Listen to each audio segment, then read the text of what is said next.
Welcome to Jackson Lewis's podcast, We Get Work.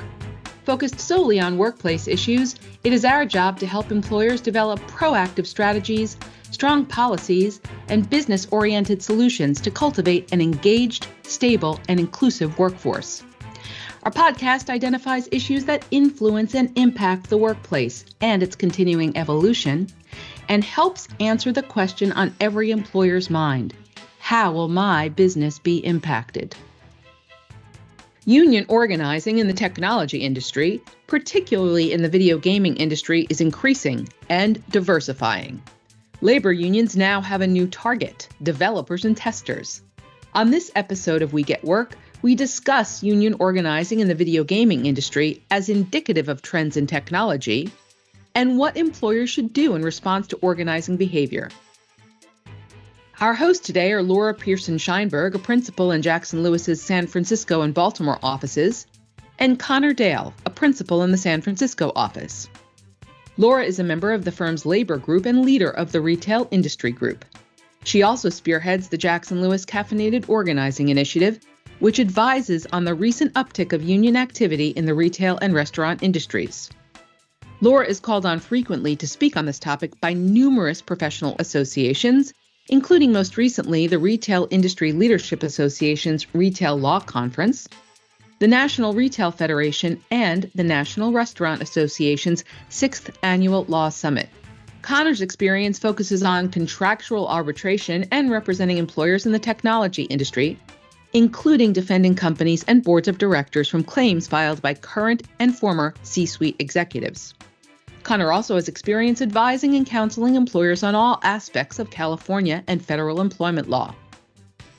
Laura and Connor, the question on everyone's mind today is, what do I need to know but never thought to ask about union organizing in the technology industry, particularly in the video gaming industry, and how will that impact my business? I recently was reading a New York Times article that talked about organizing in the video game industry specifically. And in that article, I'm a labor lawyer, so I follow what unions are doing all the time. And we've been really seeing a labor renaissance here.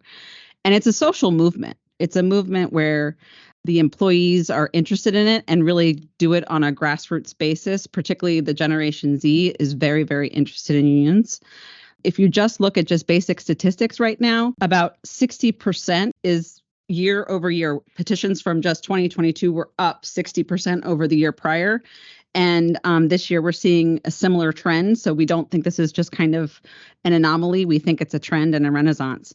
Unions are winning. They're organizing at 75%. So if you get to an election standpoint, unions are winning those elections by 75%. And as we are looking at it, it's in really non-traditional unionized industries. So historically, it's been industries such as the service industry or manufacturing, transportation, those sorts of things. But we've really seen a renaissance in tech in particular, where the employees are actually interested in it. I know, Connor, you do a lot of work in the video game industry with clients of yours. Can you tell us why you think that is, that there's a focus there? Well, Laura, thanks for bringing that point up. I can tell you there is a focus in technology in general and video games in particular for a few reasons. The electronic entertainment industry can be subject to employee unionization drives in particular because it is a demanding industry on a lot of people. Employees working in that industry are expected to work very long hours, often at a discounted pay rate, as compared to other industries for the work they're doing. There can be immediate deadlines to get a project off the ground, to get a game development working on time, to make launch windows or anything like that. There are rapid changes in that industry constantly, where if you're a just employee at a video game developer, once you submit the game and it's all done, they have to conduct layoffs, right? There has to be rapid changes in the company once a project is complete. And so it can be, for some employees, a pretty unstable working environment that has long hours, long demands, and at lower pay. And under those circumstances, you can see a wide variety of employment claims. Could be wage and hour claims, could be class action wage and hour claims, could be standard wrongful termination or discrimination claims, or it could be employees just simply more willing to be open to union organization. Laura, can you let us know what some of the issues that unions are organizing around in the technology industry in general with this updated organization drive for tech industry clients? Oh, of course. So it's really the same. It's really the same that we're seeing among the Gen Z population, which is the employees that are like 18 to 29. This is what we mean by Gen Z. That group has a different mindset of how they approach work. They want different things out of work than generations that I'm in, for example, or my parents were in. And it's not bad and it's not good. It's just different. Right. And so employees want something different, and the workforce hasn't quite figured out how to quite adjust to that. And the unions are capitalizing on that because they're asking issues and focusing on the social issues. So my view of this is that we first actually noticed this during COVID. Our partner, Scott Jang, did a podcast similar to this one where we talked about, hey, this is not something we would expect to see, tech and labor, so weird. And ever since then, it's kind of grown and kind of built. And it's really the focus is on Me Too, equal pay, anything socially justice related, Black Lives Matter, and a lot of the things that you were talking about, but just generally. And then there's sort of the remote work, issue, because I know a lot of the gaming industry and tech industry is remote work. So, the idea of moving away from that. And it's really the employees that are watching this as an issue. So when I look at what, 5 years ago, for example, if you asked anyone on the street what unions do or what do I do for a living, the general population wouldn't know. It was not in mainstream the way it was in the past. When you think of unions, you thought, oh, yeah, that's teachers, or, oh, yeah, that's manufacturing. But really, the whole media space, social media, and generally media are covering unionizations, union drives that have been going on for decades at a very more hyper-focused pace. So if you saw sort of the news, you might get the sense that, oh my gosh, all of the United States is organizing, when actually the representation in the private sector industry is like hovering around 6% in the private industry. So it's still very a small part of the workforce, but it's growing at a rate right now that might push that number up. But that number is, the total workforce is huge. So oftentimes employees are like, what's this? Companies are like, what's going on here? That's not a big deal. But this industry is getting hit. And I think what we're seeing is a lot of the industries have to pay attention. And so. Yeah, well, if I could just jump off on that point. The thing to appreciate about employers in the technology space and in the electronic entertainment space is that these are relatively young industries, right? They just simply don't have the same level of experience in dealing with unionization drives, traditional wage and hour class action lawsuits, things like that. So when I'm speaking to clients sometimes on these issues, and I will ask them, why are you doing it this way? Why is John Smith getting paid X and Jane Doe is getting paid Y? And the response often is, we don't know. It's just, that's the way we do it. It's always been that way, right? They just simply lack the experience or even the perspective in thinking about some of these issues in a holistic way. I mean, just to address the topic of pay transparency, a lot of employers, particularly in this space, are just catching up to the legal regimes and the laws that have been passed in the past, 5-6 years, where a lot of employers are beginning to grasp the fact that laws like equal pay laws, pay transparency laws, protections, legal protections for employees to discuss wage rates in the workplace. It is all designed to impose on employers, to empower employees to begin discussing these issues in the workplace, and for employers to permit that to happen. And so discussions that would be completely inappropriate, say a decade ago, just based on the norms of a particular industry, are now highly, highly encouraged by the law itself. And so in my experience working on, say, a standard discrimination claim for a video game industry client, in the complaint itself, will be a long and drawn out discussion about how our plaintiff was a fantastic employee, but she got paid, 75 cents on the dollar as compared to all of these other executives. And that stems directly from the legal regime that encourages those types of discussions, and then the change in culture where that's much more of a focus day to day. Kind of the same thing when it comes to wage and hour compliance issues, where the video game industry in particular, they never even thought about these things. Just in my anecdotal experience, there can be wide scale employee misclassification or independent contractor misclassification. And again, when you speak to clients about this, the explanation is, gee, that's just the way we've always done it. And they haven't really thought any more deeply than that. For example, people in the technology industry, they get paid on a salary basis for jobs in other industries where it should be hourly. And, employers in this space just simply haven't thought about it because they haven't had to think about it because no one has really brought these claims before. Laura, what type of union and union work are working in the technology space now that you've observed? I do want to talk for a second about protected concerted activity because the National Labor Relations Act does apply to the tech industry right now. It always has.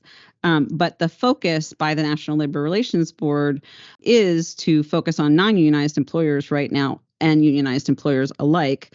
And what you were talking about is that talking about your wages and that kind of thing, that rule has always been the case. But you're seeing it come more into the forefront through the pay transparency laws and the other thing, where you actually have violations of the National Labor Relations Act too that probably were already there, yep. But weren't a focus of plaintiffs' counsel. And they've gotten smarter to include those claims as well because of the damages with the National Labor Relations Act includes reinstatement and back pay, in addition to some notice postings. And more recently, the board is trying to expand the damages that are offered under the act to include things that aren't available in employment litigation, such as consequential damages that would include things like lost rent, having to pay credit card bills, really kind of out there sort of stretching the bounds of damages that you don't typically see.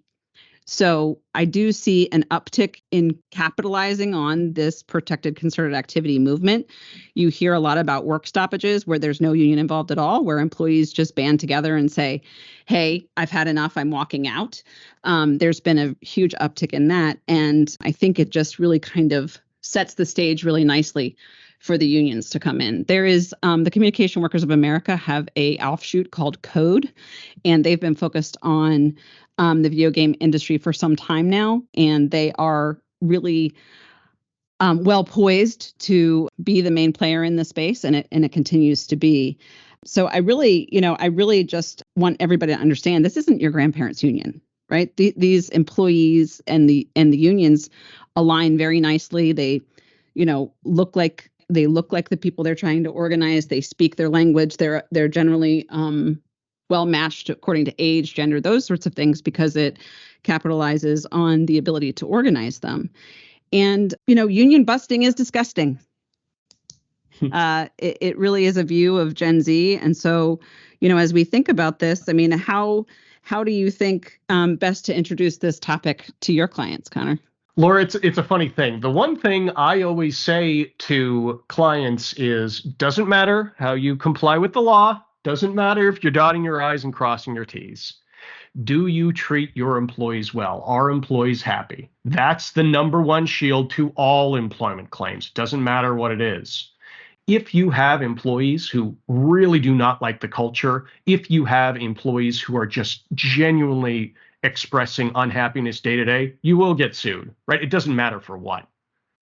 If you think that your workforce is deeply unhappy with the work they are doing or the culture of the company, that's the number one sign that you might be facing either a unionization drive or a class action lawsuit or a standard wrongful termination claim, whatever it is. If you think your workforce is unhappy, that's the number one sign that you should be concerned about these things.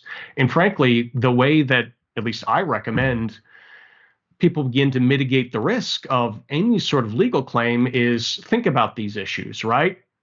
Have you examined whether your workforce is properly classified? Have you examined whether you're paying people overtime appropriately? Can you explain why John Smith is making more than Jane Doe? If you can't have explanations to those things, if you've never examined them before, you're vulnerable, right? In this business, a pinch of prevention is absolutely worth a pound of cure. And so if you begin to get the sense that your workforce is unhappy, and it might have to do with pay transparency, it might have to do with employee classification, it might have to do with just simply bad culture, you should be concerned about these things. And Laura, let's use the example of you have a workforce that is genuinely unhappy, where they're politically progressive, where they're open to these issues. How do you recommend an employer begin to think about how to begin to broach the topic or address potential unionization drives in the workspace? Well, I think it's important to note that the employee bent on unions are very positive, right? You mentioned progressive. I think, a lot of, and both of us sit in California. Not all of the gaming is in California, not all of tech, but there's certainly a concentration, geographically on the West Coast, but not solely. And then just the progressive, like any blue state, right? But the real issue, and you really hit on it nicely, is that it's more about doing the right thing as an employer and focusing on your organizational wellness. Right? Are you doing the right things? Are you giving the why and because behind the decisions that you're making?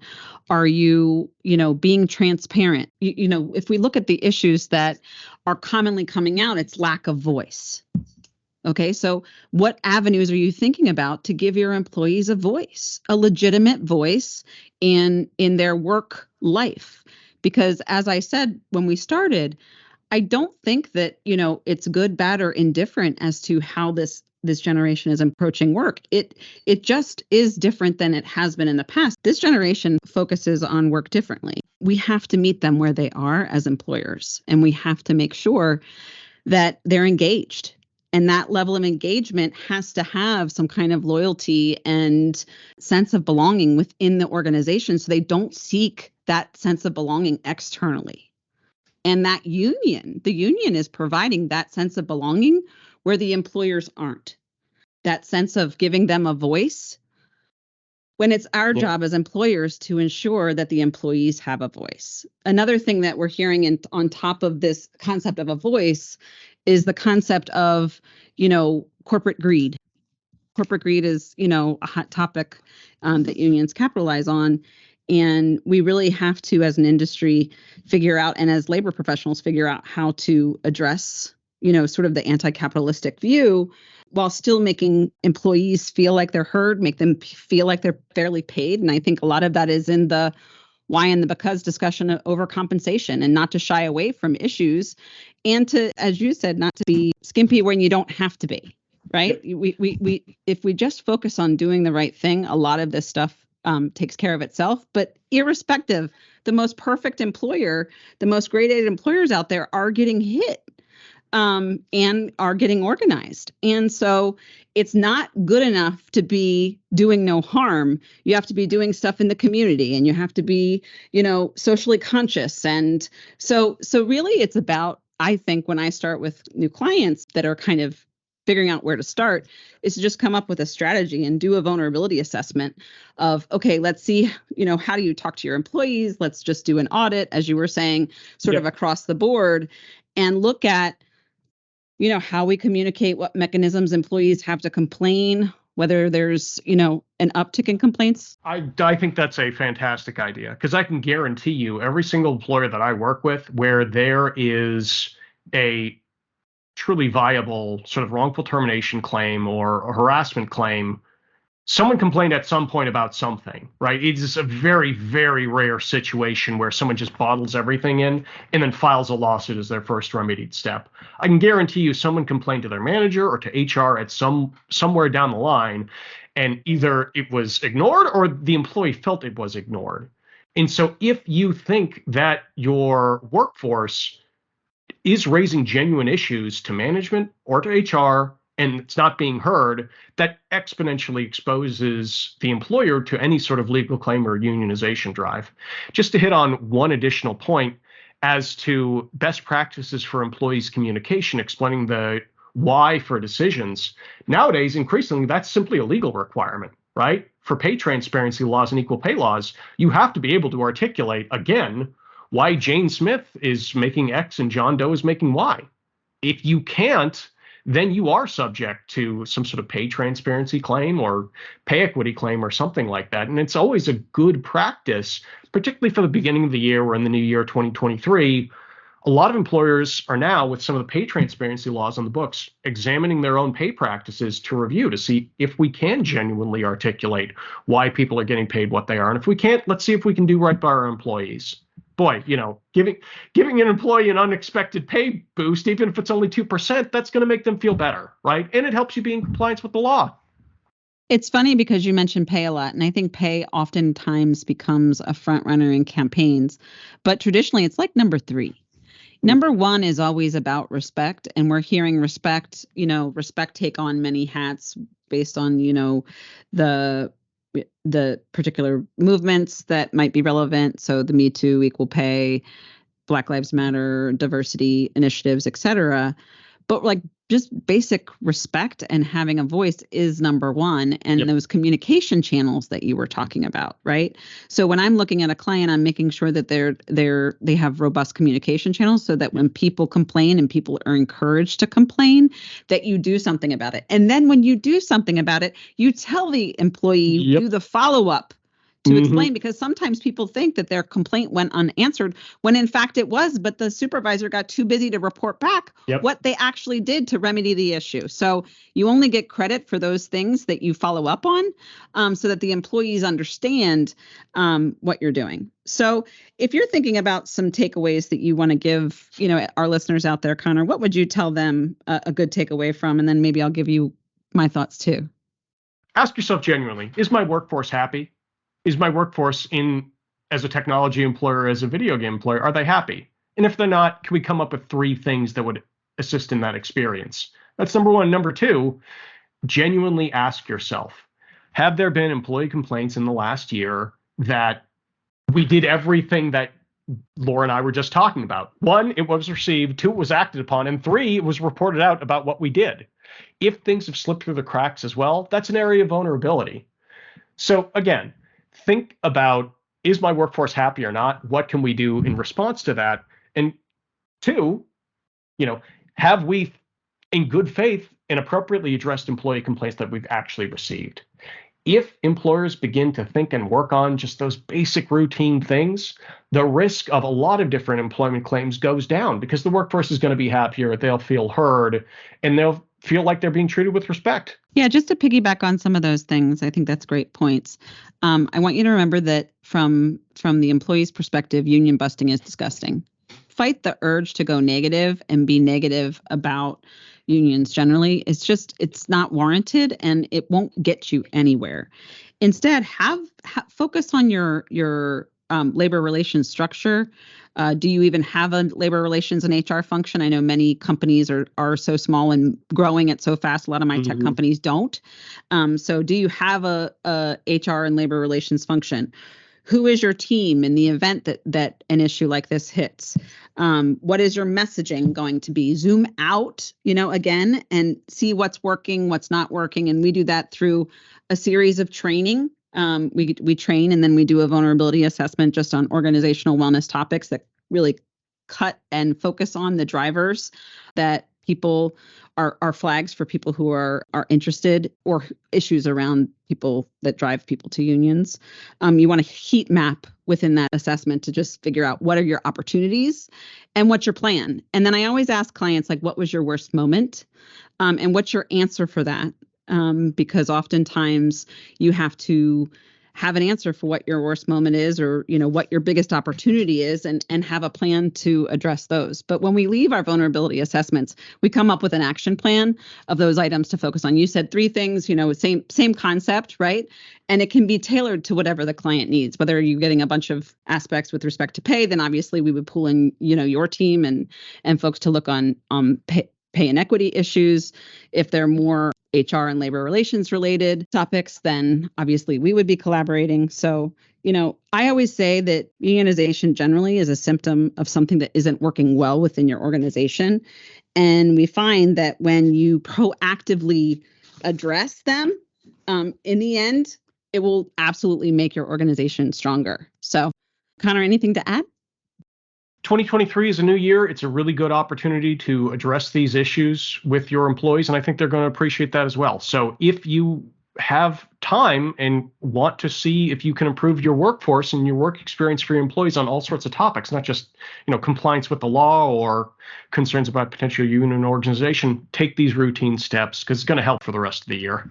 I can't agree more. And I don't think this is going away. So I do think it would be if you would all have any ability to take a look at this. Once it gets started, as I rattled off those statistics in the beginning, once it gets started, it's really hard to put the toothpaste back in the tube. We want to be proactive and really just focus on making our organization the best that it can be. Thank you so much for your time today. Thanks, everyone. Thank you for joining us on We Get Work. Please tune in to our next program where we will continue to tell you not only what's legal, but what is effective. We Get Work is available to stream and subscribe on Apple Podcasts, Google Podcasts, Libsyn, Pandora, SoundCloud, Spotify, Stitcher, and YouTube. For more information on today's topic, our presenters, and other Jackson Lewis resources, visit jacksonlewis.com. As a reminder, this material is provided for informational purposes only. It is not intended to constitute legal advice, nor does it create a client-lawyer relationship between Jackson Lewis and any recipient.